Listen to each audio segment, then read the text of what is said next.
बचपन की मासूमियत कर्ज, दबाव और मजबूरी में दब गई है। कई क्षेत्रों में प्रगति होने के बावजूद समाज में बाल मजदूरी, लालच और दबाव के दृश्य देखने को मिलते हैं। समाज में बच्चों को शिक्षा के लिए प्रोत्साहित करना चाहिए ताकि वो ऐसे नागरिक बने जिन पर देश को गर्व हो। इस बदलाव को अमल में लाने के लिए हर किसी को अपने अपने स्तर पर सहायता करनी चाहिए। हमारी यही तमन्ना है कि हर बच्चे की आसमां को छूने की ख्वाहिश पूरी हो और वो अपने ख्वाबों को हासिल करे।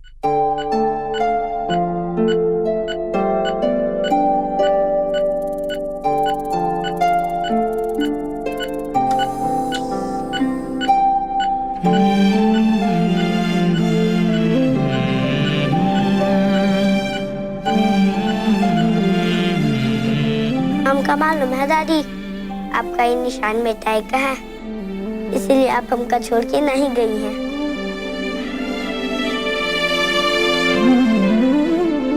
चकोर बेटा, आपका शकुंतला जी के साथ क्या संबंध है ये तो मैं नहीं जानता, लेकिन मैंने अपनी जिंदगी में इस तरह का चमत्कार नहीं देखा। आपके विश्वास ने एक मुर्दे में जान डाल दी।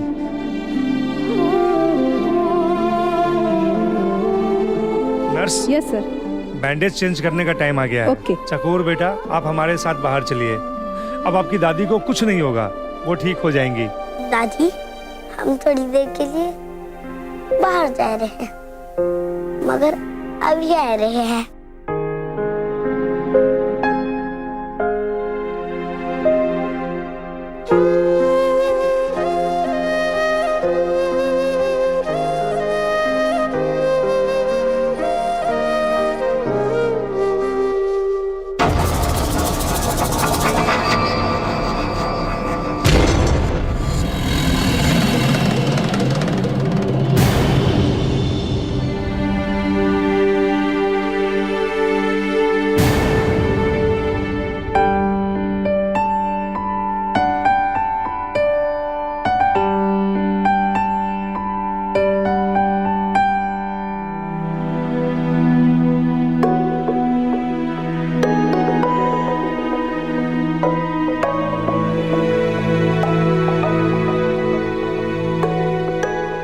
एमपी साहब, हम चमत्कार में विश्वास तो नहीं रखते, मगर आज जो कुछ भी देखा उसके बाद तो मानना ही पड़ेगा कि आत्मबल से बड़ा दूसरा कोई चमत्कार नहीं हो सकता।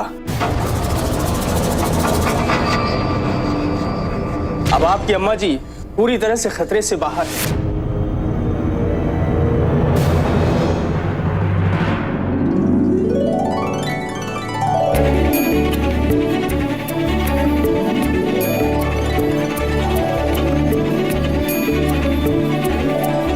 हमने उन्हें 48 घंटे के लिए अंडर ऑब्जर्वेशन रखा है।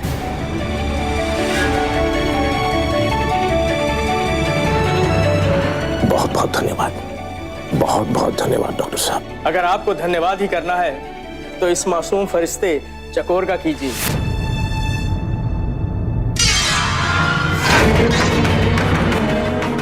इसकी प्रार्थना आपकी अम्मा जी को यमराज के हाथों से खींच कर लाई है।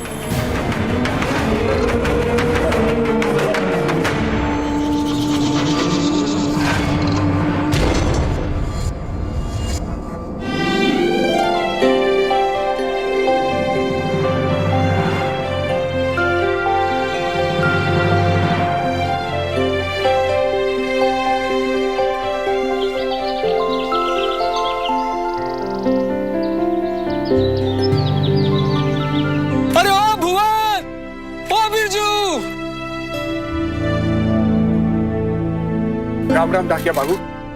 डाकिया बाबू, सब ठीक है ना? अरे बड़ी अच्छी खबर आई है सीतापुर अस्पताल से। बड़ी मालकिन बच गई हैं, जिंदा हैं और अब ठीक है।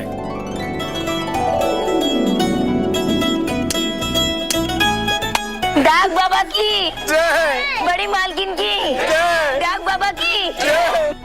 अच्छा भुवन, हम चला। हाँ डाकिया बाबू, राम राम।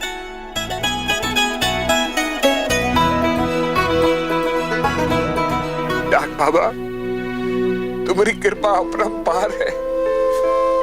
तुम हम सबन की सुन लिए।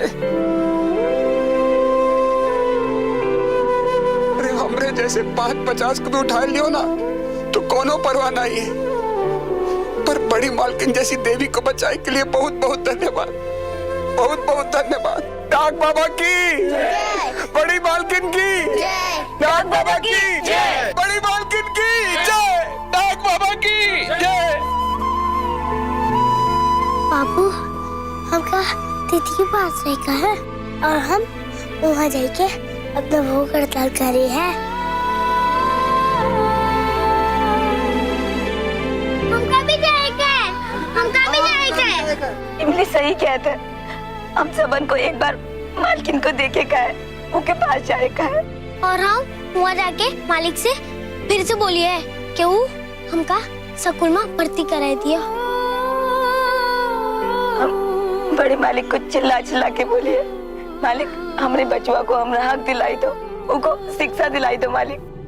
हमारा एक को नारा है, शिक्षा हक हमारा है। हमरा एक को नारा है, शिक्षा हक हमारा है।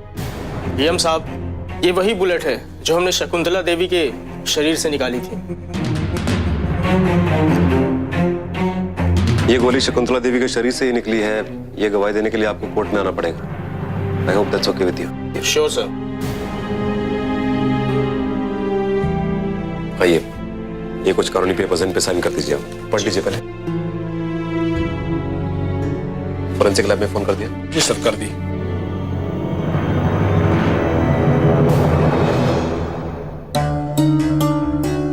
रुको रुको, इधर रुको।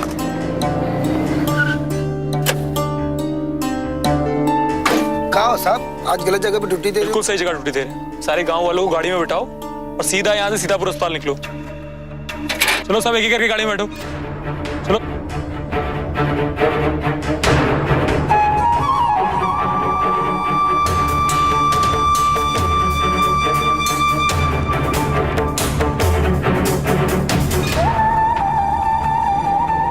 नाग बाबा की जय।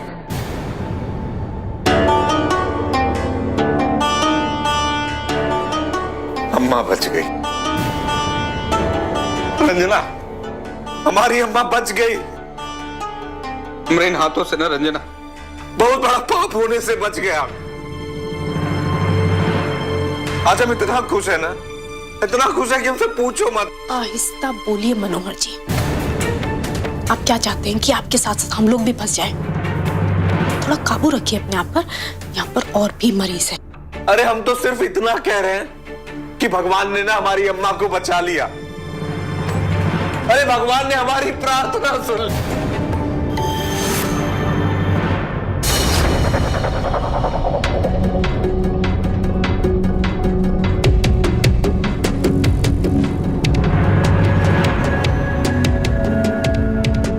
प्रार्थना भगवान ने आपकी सुनी है या किसी और की, ये तो भगवान ही जानता है।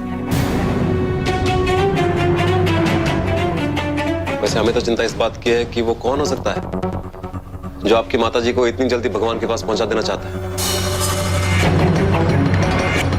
शक है किसी पे?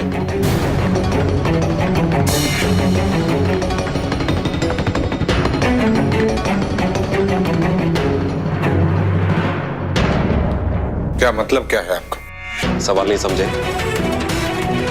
फिर से दोहराते हैं। आपको शक है किसी पे कि कौन शकुंतला देवी पर गोली चला सकता है? भैया जी, भैया जी, अम्मा जी खतरे से बाहर आ गई।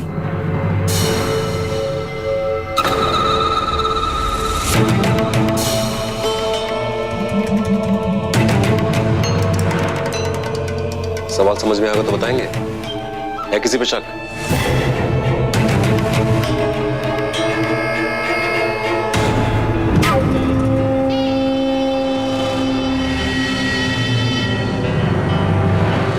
सुनिए सुनिए ईश्वरराव जी, आप मनोहर से क्या पूछ रहे हैं? ये वो बात है ही नहीं। ये कैसी बहकी बहकी बातें कर रहे हैं आप? इनके वहां होने या ना होने की बात किसने पूछी है? एक साधारण सा सवाल पूछा है, क्या आपको किसी पे शक है? कौन ये घिनौना कायरता वाला काम कर सकता है? हमें किसी पर शक नहीं है। शक नहीं है? कोई बात नहीं। इंस्पेक्टर साहब, ये गोली निकली है आपकी माताजी के शरीर में से।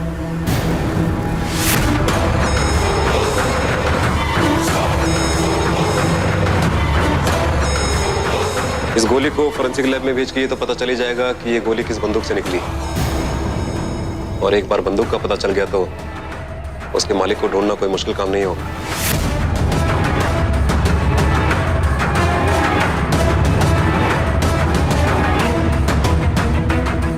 एक बार मुजरिम मिल जाए फिर पूरी जिंदगी जेल में चक्की पीसेगा।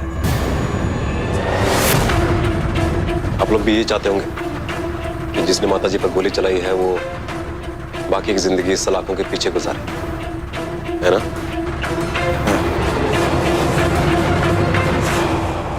ये फोरेंसिक लैब में पहुंचा दीजिए। जी सर। और हाँ इंस्पेक्टर साहब, इस इलाके में जितने भी वेपन्स हैं, रिवॉल्वर्स, गन्स, सबको जब्त कीजिए, उन्हें चेक कीजिए, इंक्वायरी करके रिपोर्ट हमें भेज दीजिए। क्या है कि हमें बहुत जल्दी है उस मुजरिम को पकड़ने की जिन्होंने इनकी माताजी पर गोली चलाने की हिम्मत की है।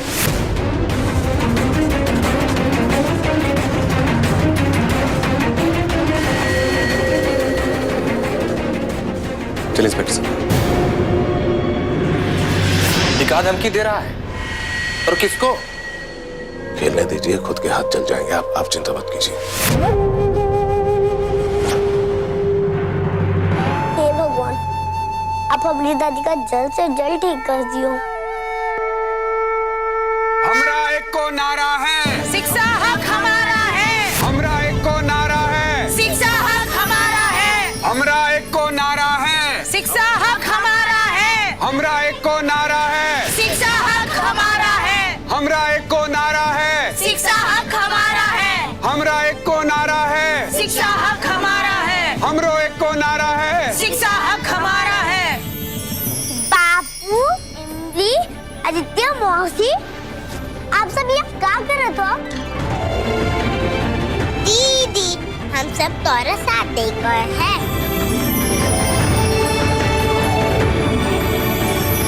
हाँ चकोरिया, तोरे संग यहाँ अस्पताल के बाहर बैठकर अनशन पूरा करी को आए हैं। हाँ चकोरिया, अनशन किया करे या हुआ, बात तो एक ही होई ना। हाँ बिटिया, ये लोग चाहे जितने भी जुल्म कर ले, हमारी लड़ाई खत्म ना हुई है। हमरा एक को नारा है, शिक्षा हक हमारा है। हमरा एक को नारा है, शिक्षा हक हमारा है। अरे धीरे बोला, धीरे, दादी सोए रही है, ज्यादा चिल्लाओ नहीं। शांत हो जाओ भाइयों, शांत हो जाओ। हाँ, यहीं बैठ जाओ शांति से, बैठ जाओ, बैठ जाओ।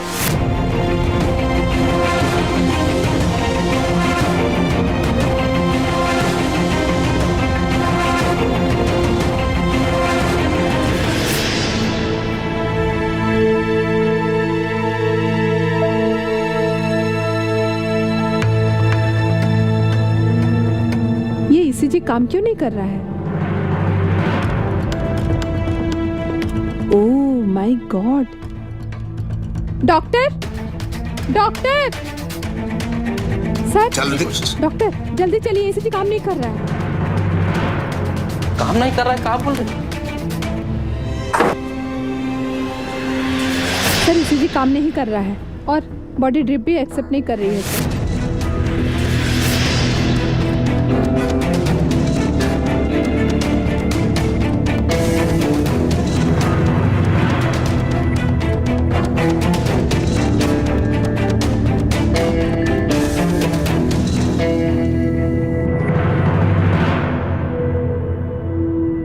क्या हुआ क्या डॉक्टर साहब? आप हमें तो बताइए।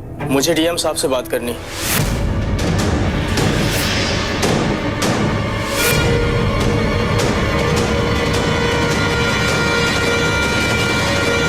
जैसे हालात यहाँ पर देखे जा रहे हैं उनसे पता चल रहा है कि शकुंतला देवी जी की हालात अब भी खतरे से बाहर नहीं है। और जैसा कि आप लोग देख रहे हैं, गांव वाले अब अनशन पर बैठे हुए हैं। अब देखना यह है कि इस हक की जंग में किसकी जीत होती है।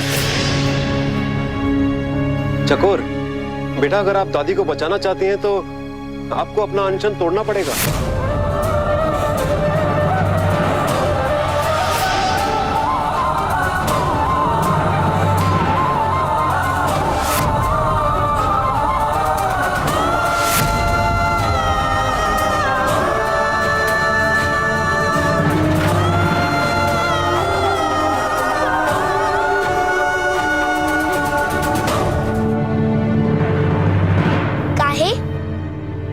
बेटा, दादी जिंदा हैं मगर उनका शरीर बहुत कमजोर हो गया है।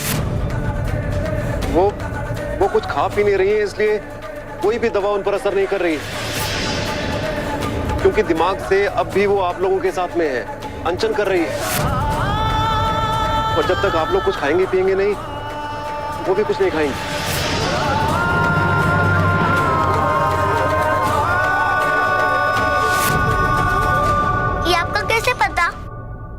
दादी तो होश में नहीं है, वो तो कुछ बोली ही नहीं। चकोर बेटा, ये हम नहीं कह रहे हैं, ये डॉक्टर साहब कह रहे हैं, इन्हीं से पूछ लो। बताइए डॉक्टर साहब। हाँ चकोर बेटा, ये बिल्कुल सही बात है। जब तक दिमाग ऑर्डर न दे, इंसान का शरीर कुछ भी नहीं कर सकता। और शकुंतला जी के केस में बिल्कुल ऐसा ही हो रहा है।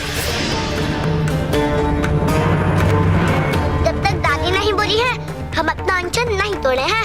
चकोर बेटा, आप जब तक अनशन नहीं तोड़ेंगी तब तक दादी कैसे बोलेंगी? दादी ने कहा है कि सच की लड़ाई हुई है और सच कबो हारत नहीं है। ये लड़ाई जारी रहेगी, इस सूरत में नहीं तो किसी दूसरी सूरत में। आप समझिए बेटा।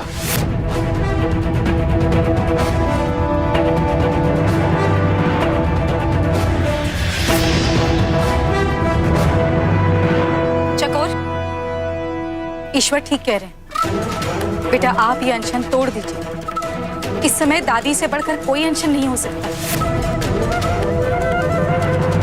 हाँ भैया, बड़ी मालकिन की जान बचाए के लिए तो को अनशन तोड़े का पड़ी है। तोड़ दे बिटिया, तोड़ दे ये अनशन। हाँ चकोरिया, दादी की खातिर तोड़ दे ये अनशन। हाँ चकोरिया, मान जा बिटिया, दादी की खातिर, दादी को बचाने का है ना, तोड़ दे अनशन बिटिया।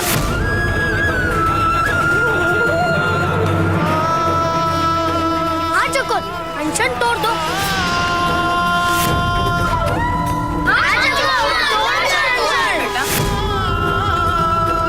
तोड़ दीजिए बेटा ये अनशन। हाँ बिटिया, तोड़ दे अनशन। ऐसा लगता है अब चकोर ये लड़ाई हार जाएगी। हार जाएंगी क्या? हार गई है ये तो।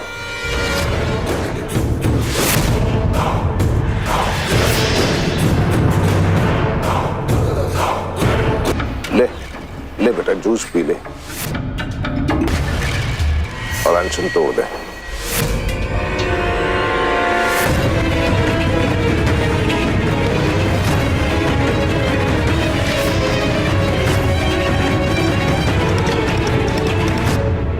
दादी जिंदा हैं मगर उनका शरीर बहुत कमजोर हो गया है,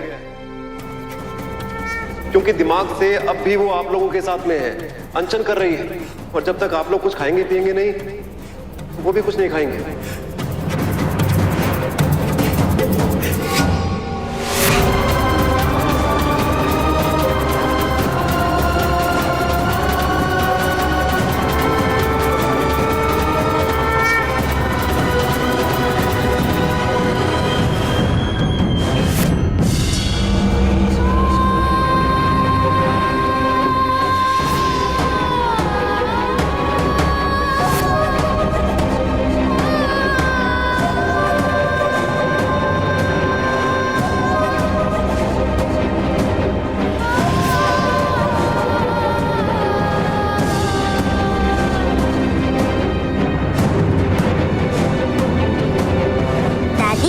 डॉक्टर कहता कि आपका दिमाग काम कर रहा है पर आपका शरीर नहीं काम कर रहा है। इसका मतलब आप हमारी बात सुन सकते हो ना?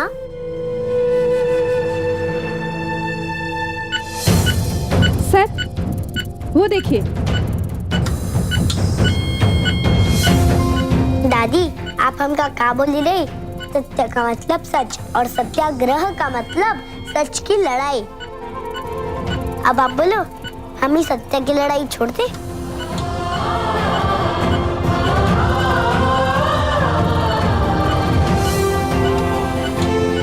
कोनो भी लड़ाई भूखे रह के नहीं जीत सकते दादी। और हमका ये भी मालूम है कि आपका जीवन बहुत जरूरी है। आप जिंदा रहिए तो लड़ाई भी जिंदा रही है कि नहीं दादी? तो ठीक है, हम मौसा जी की बात मान लेते हैं और ये अनशन तोड़ देते हैं। और ये बात पक्की कि आपका भी अनशन तोड़ी का पड़ी, वरना सच हार जाई है दादी।